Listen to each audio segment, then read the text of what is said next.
오늘 그리고 다음 주일은 잃어버린 양 한 마리 비유와 잃어버린 한 드라크마 비유의 말씀을 전해드리려고 합니다. 오늘은 예수님이 찾으시고 영접하시는 잃어버린 양 한 마리라는 제목으로 하나님이 우리에게 주시고, 그리고 성령님이 깨닫게 하시는 이 복음이 무엇을 말씀하시는 것인지, 구원의 복을 어떤 자가 받는지 함께 은혜를 나누는 시간을 가지도록 하겠습니다. 먼저 말씀드릴 것은 흔히 잃어버린 양 한 마리의 비유를 통해서 99마리의 양은 교회 잘 다니는 양으로, 성도로, 잃어버린 양 한 마리는 지금은 교회에 나오지 않는 성도, 아니면 아직도 예수님을 영접하지 않는 세상 사람, 이렇게 말을 하고는 합니다. 그런데 이것은 예수님이 말씀하신 의도와 전혀 다르다는 것을 제가 미리 말씀을 드릴게요.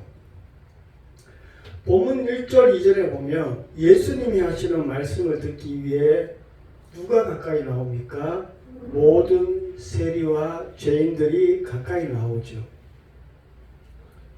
그리고 예수님은 사회적으로는 천대를 받고 소외받고 있지만 예수님의 말씀을 듣기 위해 간절함과 겸손함으로 예수님께 가까이 나오는 이 모든 세리와 죄인들을 영접합니다. 모든 세리와 죄인들이 간절함과 겸손함으로 예수님을 영접하니 예수님도 이들을 영접합니다. 여기서 예수님을 영접한다 하는 것은 그저 말로만 하는 것도 아니요, 어떤 종교 행위로 하는 것도 아니요, 예수님에 대한 100% 신뢰, 예수님과의 100% 연합을 말하고 있어요. 그런데 오늘 본문의 말씀을 보면 바리새인과 서기관들은 자기들이 천대하고 무시하는 모든 세리와 죄인들을 예수님이 영접할 뿐만 아니라 같이 음식을 먹는 모습을 보고는 예수님을 원망하기 시작합니다. 원망한다는 것은 불만을 가진다, 욕을 한다, 비아냥거린다, 무시한다 라는 이런 뜻도 포함되어 있습니다.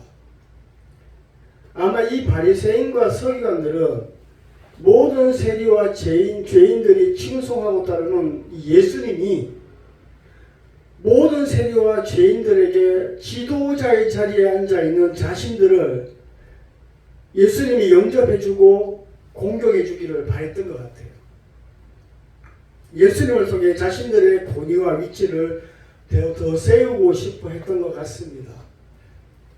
이렇게 예수님이 약속대로 이 땅에 오셨을 때 모든 세리와 죄인들은 예수님을 영접하는데 바리새인과 서기관들은 도리어 예수님을 영접하지 않고 예수님이 자기들을 도리어 공경해 주기를, 영접해 주기를 바라는 그런 모습을 지금 보이고 있습니다. 이제 지금까지는 우리가 너무나 잘하는 말씀 아닙니까? 오늘날도 이와 같이 바리새인과 서기관과 같이 자기에게 있는 욕망을 채우기 위해 예수님께 나가는 자들이 적지가 않죠. 이 부분은 우리가 자주 말씀을 나눴습니다. 우리는 이 말씀을 들으면서 나는 바리새인과 같이, 나는 서기관 같이 그들의 모습이 나에게는 있지 않나, 우리는 이런 모습들을 자신을 잘 돌아봐야 됩니다.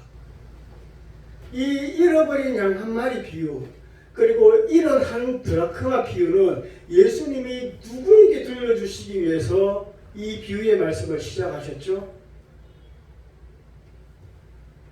3절에 보면 저희에게 이 비유로 이르시되 했습니다. 여기서 저희는 누굽니까? 모든 세리와 죄인들입니까? 아니에요. 그곳에 모인 모든 사람들입니까? 아닙니다. 여기서 말하는 저희들은 꼭 집어서 언약대로 오신 예수님을 영접하지 않고 또 예수님이 가르치시는 천국 복음을 듣지 않고 도리어 자신들을 영접하지 않는다고 원망하고 있는 예수님과 상관없는 자들, 심판받을 자들, 바리새인과 서기관들에게 들려주시는 비유의 말씀이 바로 오늘의 말씀이에요. 누구에게 들려주기 위해서 이 말씀을 하신다고요?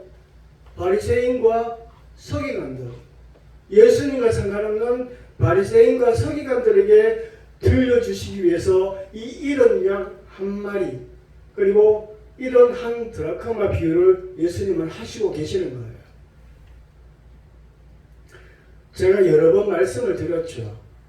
예수님의 비유의 말씀의 많은 부분은 먼저는 하나님의 언약을 받고 하나님의 선민으로 살았던 이스라엘 사람들에게 먼저는 말씀을 하시는 거예요. 누구죠? 예수님이 찾으시는 잃어버린 자들. 사회적으로는 차별받고 소외되었지만 메시아를 고대하며 참된 예배를 사모했던 이 가난한 자, 과부, 세리, 고아, 스불론과 납달리 사람, 사마리아 사람, 그리고 또 누굽니까? 지도자의 자리에 앉아서 하나님의 말씀을 가르치지만 실상은 하나님의 말씀을 버리는 자, 버린 자, 세상을 사랑하는 자, 예수님을 영접하지 않았던 자, 예수님을 박해했던 자, 이 바리새인, 서기관, 종교 지도자들, 이들에 대해서 먼저 말하고 있는 것이 비유의 말씀입니다. 왜냐하면 오랫동안 메시아 언약을 품고 간직하고 살아왔던 이스라엘 사람들에 대한 평가가 필요했기 때문이에요. 그리고 신약이 우리에게 주시는 영적 교훈을 발견하면 됩니다. 그런데 이런 것들을 다 무시하고 신약의 교회에 바로 적용을 해버리니까 어떤 문제가 생기느냐. 해석이 억지스러운 해석도 있고요. 의문이 남는 부분도 있고요. 앞뒤가 맞지 않는 부분도 많이 있더라는 거예요. 제가 여러분에게 간절히 드리고 싶은 것은 여러분들이 말씀을 들어도 누구의 말씀을 듣든 여러분들이 잘 분별해서 그래서 들으시는 여러분이 되기를 바랍니다. 목회자가 전하는 설교라고 해서 다 맞는 게 아니에요. 우리 목사님 전하는 말씀은 무조건 오라. 그건 참 어리석은 짓입니다. 그래서 여러분들이 누구의 말씀을 듣든 잘 분별해서 저 목사는 유명한 목사니까 다 옳을 거야. 여러분 그런 생각 가지시면 안 돼요. 큰일 납니다. 그래서 이런 양 한 마리 그리고 이런 한 드라크마 비유도 먼저는 누구에게 하시는 말씀이다? 이스라엘 사람들에게 먼저 하시는 말씀이다. 특히 이 비유의 말씀은 예수님이 오셨지만 예수님을 영접하지 않고 예수님에게 원망을 눌러놓고 있는 누구? 구원받지 못하는 구원과 상관없는 예수님과 상관없는 바리새인과 서기관들에게 나의 뜻은 이거야 라고 그들에게 지금 들려주시는 이야기가 오늘 비유의 말씀이에요. 그래서 우리가 비유의 말씀을 듣는 대상이 누구인가? 예수님이 지금 누구에게 얘기하는가? 이 부분을 아는 것이 너무나 중요합니다. 본문에서 분명히 우리 3절이죠. 예수님이 바리새인과 서기관들에게 말씀하시는 것이라고 말씀을 분명히 하고 계시죠. 그렇다면 이 비유의 말씀에서 예수님이 찾으시는 잃어버린 양은 누구일까 하는 거예요. 누굴까요? 이 비유에서 잃어버린 양, 예수님이 찾으시는 잃어버린 양, 예수님이 구원하시는 잃어버린 양, 예수님 앞에 나온 잃어버린 양, 예수님이 영접한 잃어버린 양, 그들은 누굴까요? 누구를 얘기하고 있는 걸까요?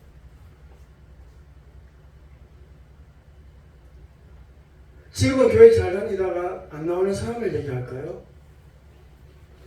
이 잃어버린 양은 누구냐면 우리 본문 말씀을 제가 잠깐만 읽어볼게요. 예수님은 너희 중에 어느 사람이 양 100마리가 있는데 그 중에 하나를 잃으면 99마리를 들여두고 그 잃은 것을 찾지 않겠느냐. 그리고 그 잃어버린 양을 찾으면 즐거워 어깨에 메고 집에 와서 그 복과 이웃을 불러 모아 나의 이런 양을 찾았으니 나와 함께 즐기자 하지 않겠느냐라고 예수님이 비유로 말씀하셨습니다. 그리고 이어서 7절에 이 잃어버린 양이 어떤 자라는 것을 말하고 있는데 내가 너에게 이르노니 이와 같이 죄인 하나가 회개하면이라고 합니다. 즉 이 잃어버렸던 양은 회개한 죄인을 얘기합니다. 길 잃은 양이 주인을 찾기 위해서 목이 찢어 자라 울잖아요. 우리 주위에도 흔히 그런 거 보잖아요. 어미를 잃어버리면 새끼들은 거의 울부짖잖아요. 엄마가 내 목소리 들어달라고, 어미가 내 목소리 들어달라고 부르짖잖아요. 찢어지게 부르짖잖아요. 어미도 마찬가지예요. 새끼를 잃어버리면 그 새끼가 어미의 음성을 혹시라도 들을까 싶어서 찢어지게 울잖아요. 이처럼 이 잃어버린 양은 본문 1절에 메시아를 정말 간절히 기다렸던, 그리고 예수님이 이 땅에 오셨을 때 저분이 메시아임을 알고 예수님의 말씀을 들으러 가까이 나온, 예수님이 영접한 이 모든 세리와 죄인들을 두고 잃어버린 양이라고 얘기하는 거예요. 이 잃어버린 양은 누구를 얘기하느냐? 예수님이 구원하는 자를 얘기합니다. 얼마나 예수님이 기뻤으면 예수님이 이 땅에 오셨을 때 그 천대받고 소외받는 그들이 자기 앞에 나와서 말씀을 듣고 회개하고 예수님 자신을 영접해 주는 그 모습이 얼마나 예수님이 기쁜지 비유로 얘기하고 있잖아요. 잃어버린 양을 찾아서 너무 기뻐서 번주를 불러서 잔치한다고. 그래서 이 잃어버린 양은 누구를 얘기하느냐? 모든 세리와 죄인들, 누구? 구원받은 자를 두고 잃어버린 양이다 라고 얘기하고 있는 거예요. 그렇다면 99마리의 양은 누구죠? 7절에 보면 하늘에서는 회개할 것이 없는 의인 99을 인하여 기뻐하는 것보다 더하리라 했습니다. 그런데 이 말씀이 역설적인 표현이에요. 왜 그러냐면 이 세상에는 회개할 것이 없는 사람은 단 한 사람도 없어요. 회개할 것이 없는 사람이 있습니까? 이 세상은 회개가 필요 없는 사람이 없어요. 모든 사람은 다 회개해야 돼요. 그렇다면 회개할 것이 없는 이 의인, 회개할 것이 없는 이 의인 99마리의 양 같은 사람은 지금 누구를 얘기하고 있을까요? 우리 다른 말씀을 한번 볼게요. 누가복음 18장 9절에서 14절. 제가 읽을게요. 또 자기를 의롭다고 믿고 다른 사람들을 멸시하는 자들에게 이 비유로 말하되 자기 스스로 의인이라고 생각하는 자들을 위해서 예수님이 이렇게 비유를 또 하고 계신다는 거예요. 그 내용이 뭡니까? 두 사람이 가로되 기도하러 성전에 올라가니 하나는 바리새인이요 하나는 세리라. 바리새인은 서서 따로 기도하며 이르되 자기가 지금 의롭다고 생각하는 바리새인들, 하나님이여 나는 다른 사람들 곧 토색, 불이 가늠을 하는 자들과 같지 않습니다. 이 세리와도 나는 같지 않습니다. 나는 일에 2번 금식하고 소득의 11조도 드립니다. 나는 의인입니다. 나는 죄가 없습니다. 바리새인은 지금 이렇게 얘기하고 있다는 거예요. 그와 반대로 세리는 어떤 모습입니까? 멀리 서서 감히 부끄러워서 하늘을 쳐다보지도 못하고 다만 카선을 치며 나를 불쌍히 여기소서 나는 죄인입니다. 14절에 이렇게 말씀하시죠. 내가 너에게 이르노니 이게 저 바리새인이 아니고 이 사람, 이 세리가 바로 어렵다 심을 받는다. 무릇 자기를 높이는 자는 낮아지고 자기를 낮추는 자는 높아지리라. 여러분, 이거 겸손을 얘기하는 게 아니에요. 영적 교만을 두고 얘기하는 겁니다. 여러분, 겸손하세요. 높아지는 자 낮추고 낮아지는 자 높입니다. 겸손을 얘기하는 게 아니고 영적 교만을 얘기하고 있는 거예요. 그래서 오늘 본문 7절에 하늘에서 회개할 것 없는 의인 99은 자신들은 죄가 없는 의인이라고 스스로 자처하는 바리새인, 서기관, 이들을 적설적으로 지금 말하고 있는 거예요. 예수님이. 그래서 7절 말씀에 하늘에서는 회개할 것 없는 의인 99을 인하여 기뻐하는 것보다 더하리라 하신 것은 자기들은 죄가 없는 의인이라고 자처하는 바리새인과 서기관 같은 종교 지도자들을 예수님이 속된 표현으로 비꼬고 있는 내용이에요. 즉 너희들은 죄가 없는 의인이니 하나님은 참 기뻐하시오. 이런 표현이에요. 비꼬는 내용이죠. 의인이 어디 있습니까? 이 세상에. 죄 회개할 것 없는 의인이 이 세상에 어디 있습니까? 방금 읽은 우리 누가복음 18장 9절에서 14절을 다시 한번 보면 스스로 의인이라고 생각하는 바리새인은 종교적인 외적인 모습과 형식적인 모습은 흠잡을 데가 없습니다. 우리 이 정도 사는 사람 없어요. 그러나 그 중심에 예수님을 사랑하는 마음은 없습니다.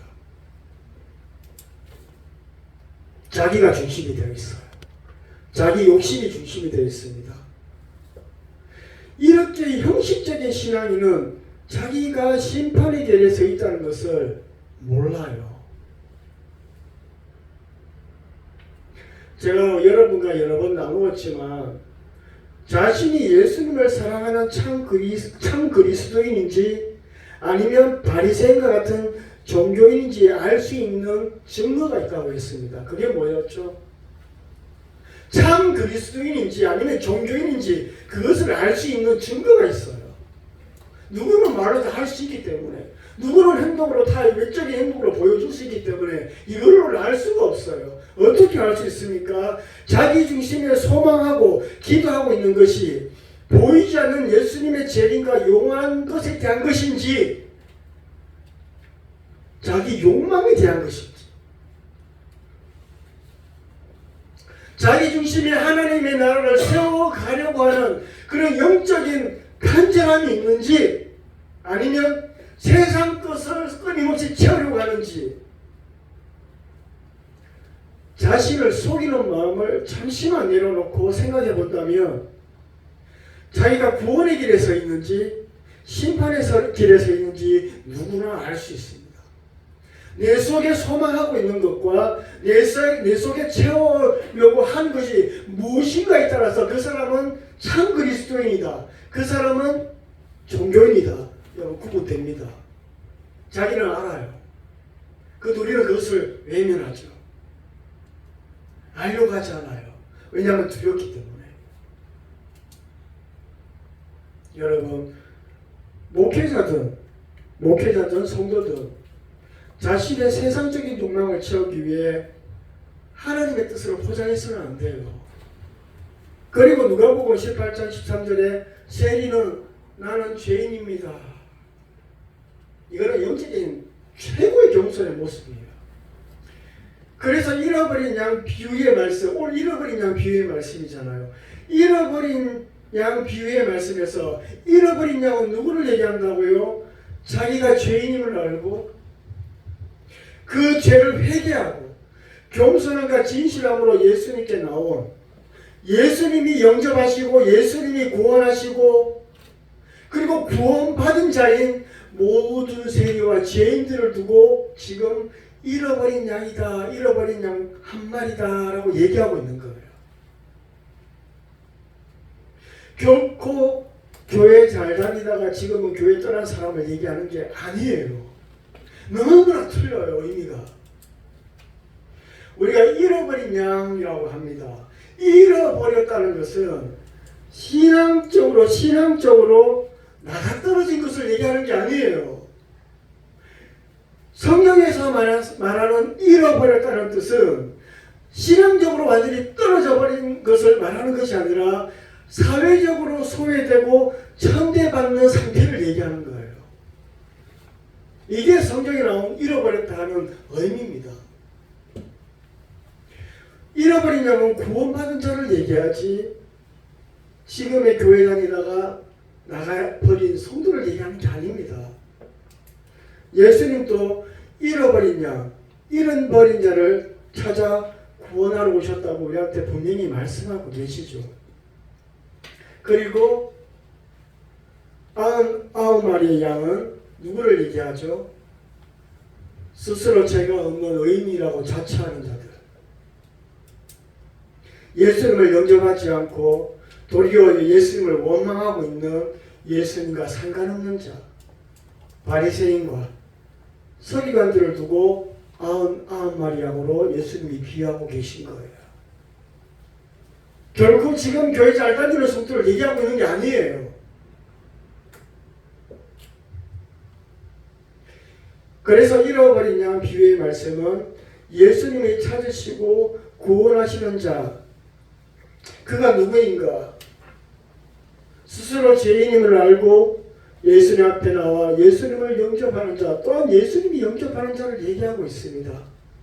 그러나 스스로 의인이라고 죄가 없다고 자처하는 바리새인과 서기관 같은 종교 지도자들은 예수님과 상관이 없으니 그들은 심판받는다는 것을 얘기하고 있습니다.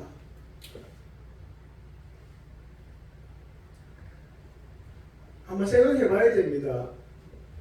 하나님이 구원하시는 양은 한 마리, 99마리는 하나님과 상관없는 자.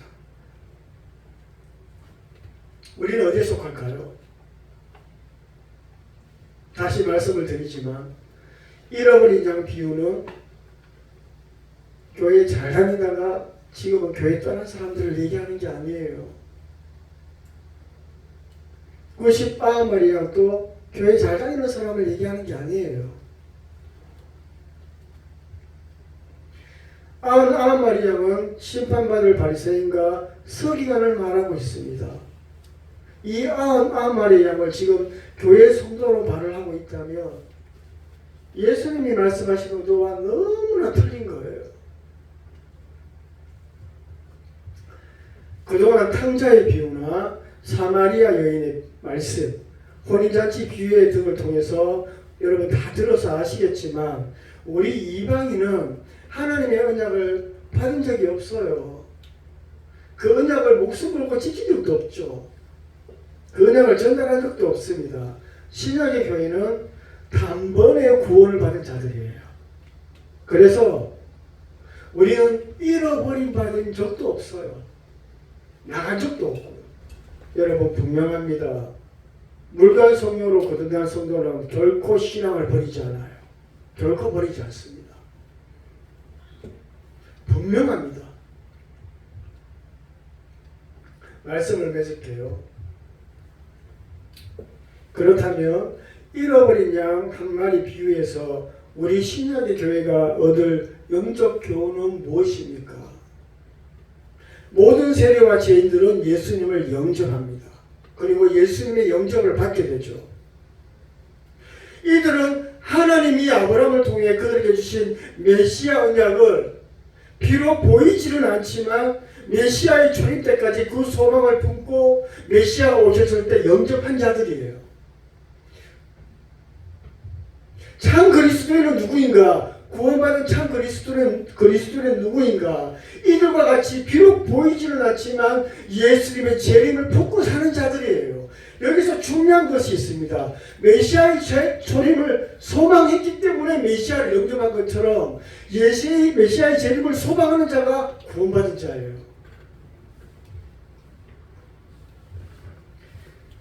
그런데 다시 오신다는 예수님의 재림을 소망하고 그 기쁨으로 사는 그리스도인이 그 성도가 얼마나 될까요? 정말 얼마나 될까요?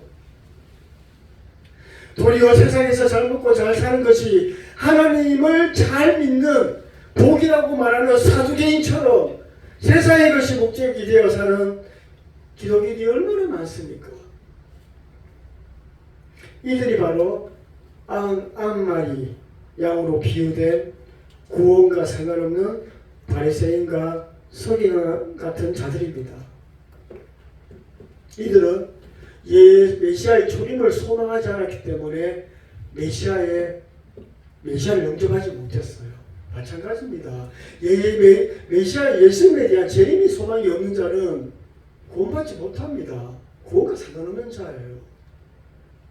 우리 이 원리를 알아야 됩니다. 초림을 기다린 자들이 예수님을 영접한 것처럼 재림을 소망하는 자가 구원받는 자입니다. 근데 그렇게 많지가 않아요. 예수님이 가르치시고 지금도 성령이 깨닫게 하시는 것은 영원한 것에 대한 것입니다. 우리는 말씀을 듣고 읽으면서 날마다 하나님의 나라가 내 안에 세워지기를 바랍니다. 그리고 그 예수님의 재림을 정말 기쁨으로 소망하고 살아가야 됩니다. 이런 우리 모두 손들림이 되시기를 간절히 바라고 한 가지만 덧붙이고 마칠까 합니다. 여러분, 예수님의 비유의 말씀을 다른 말씀도 마찬가지지만 조금만 신경 써서 읽어보면 예수님의 말씀하신 의도가 무엇인지 그 본문 안에 다 나와 있습니다. 누구나 다 알 수 있어요. 그렇게 어려운 내용이 아니에요. 그런데도 예수님의 의도와 전혀 상관없이 가르치고 또 받아들이고 있죠. 그래서 제가 조심스럽게 이 말씀을 함께 읽어보고 마치려고 합니다. 마태복음 13장 10절에서 14절 예수님이 제자들에게 하신 말씀이에요.